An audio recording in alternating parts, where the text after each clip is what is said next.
In the early 19th century, women's clothing usually consisted of robes and outerwear.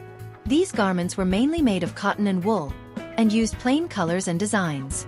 Women usually wore short-sleeved dresses and belts. In this period, the characteristics of women's clothing were mainly the grandeur of the aristocracy and the simplicity of ordinary people. Women's clothing was dominated by European style, and clothing materials, styles and colors had undergone important changes. In the early 19th century, aristocratic women in Europe wore sumptuous dresses. Their dresses were usually made of silk, satin, knitwear, and leather. Silk and satin were the most popular materials of the time because they could be made into sumptuous gowns and formal wear. These materials were often adorned with embroidery, jewelry, and other accessories to enhance their visual appeal. Leather was often used to make shoes and gloves, which were essential for aristocratic women. In contrast, the average woman usually wears plain cotton or linen clothing. These garments are usually made by family members themselves because they are relatively inexpensive and easy to obtain. Also, because the materials of these clothes are not luxurious enough, they are often used as daily wear and labor clothing. In the early 19th century, the styles of women's clothing also changed a lot. The most significant change was in the shape and length of skirts.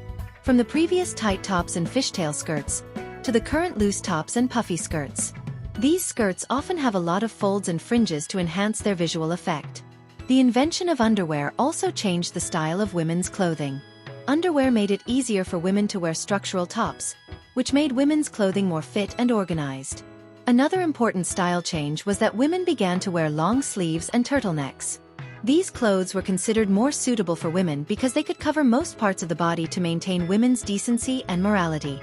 Some aristocratic women wore corsets to accentuate their curves and graceful postures. In the early 19th century, the color of women's clothing also went through a change. During this period, white was one of the most popular colors because it was seen as a symbol of purity and nobility. Therefore, white dresses and wedding dresses were very popular at that time. In addition to white, other light colors such as pink, blue, light green, light yellow, etc. were also popular. These colors are considered to be softer, echoing the gentle image of women. On some occasions, noble women also liked to wear bright colors, such as red, purple, gold, etc. These colors are regarded as symbols of wealth and nobility, so they are often used in formal occasions. Noble women usually wear jewelry and feathers, which add to the flamboyance of clothing. Jewelry, including necklaces, bracelets, earrings, and rings, is often an heirloom from noble families.